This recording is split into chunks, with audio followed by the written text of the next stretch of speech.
What skill do I think everyone should master to become more productive? I would say,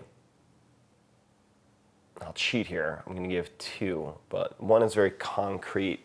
Morning meditation for 10 to 20 minutes. You can do this any number of ways. I ended up only adhering to the habit of meditation after quitting many, many times over the years, following a transcendental meditation course. And there are a lot of issues I have with transcendental meditation, at least how it's set up, the costs involved. It's cheaper than it was then, and so on. But it is very secular once you get past the first day or so, and you have the social pressure or accountability of working with an instructor on a daily basis for 4 days. And so if you're going to meet with them and they want to talk about the 2 sessions that you did when you weren't together, you are going to feel like an ass if you don't have something to report. And this is a very beneficial type of pressure.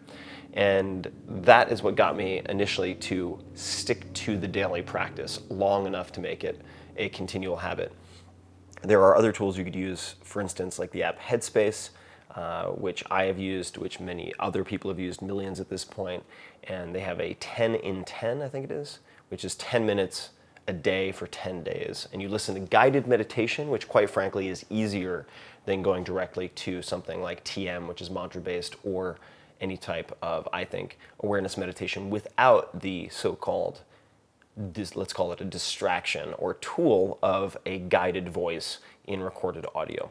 It's actually a very, very helpful set of training wheels in the very beginning stages, or you can continue to use it. I know someone, for instance, and I'm going to butcher her last name because I always do, and I'm going to embarrass myself here again. Maria Popova. Damn it, Maria, I'm sorry. It's performance anxiety with your name. I always do this. Who runs Brain Pickings, which started off as an email to, I think, 5 of her friends and ended up, now it has 7 million plus readers per month.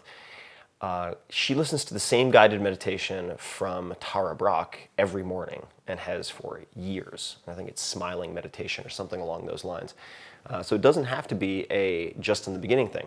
So the meditation, I think, if I look at, for instance, all the world-class performers that I've interviewed, 80+% have some type of mindfulness or meditative practice, whether that is sitting down, palms in lap, and meditating, or running for 10, 20, 30 miles and listening to the same song. These are all forms of mindfulness training.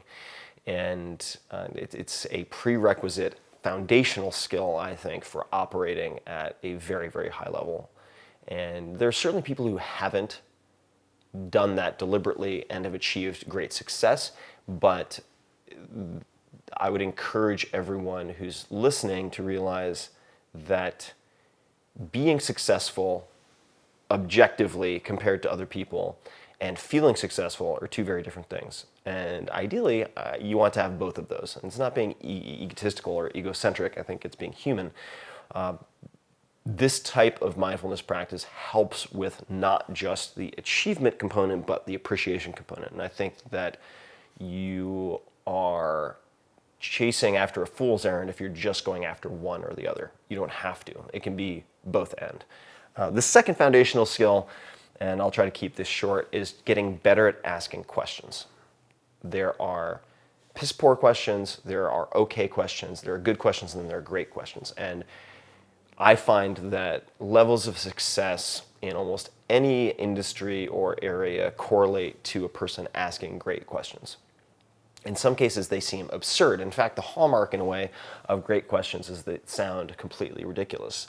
So someone might ask, like Peter Thiel, why can't you achieve your 10-year goals in the next 6 months? As a thought exercise, that's a good question to answer for yourself.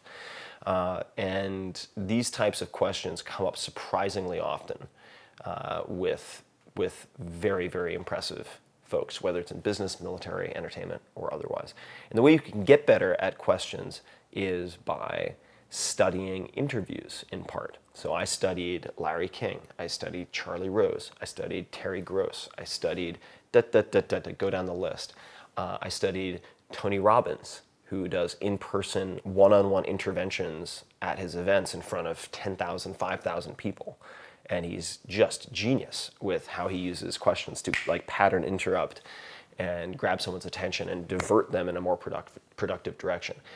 Now, why is that relevant? It's relevant because thinking is the process of asking questions.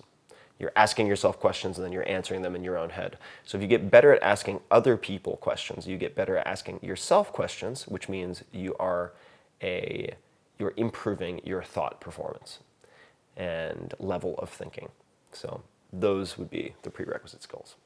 Thanks for watching, guys. I hope you enjoyed it. And if you want to see more, I have some fantastic stuff coming, including collaborations. Just click here and you'll be the first to see it.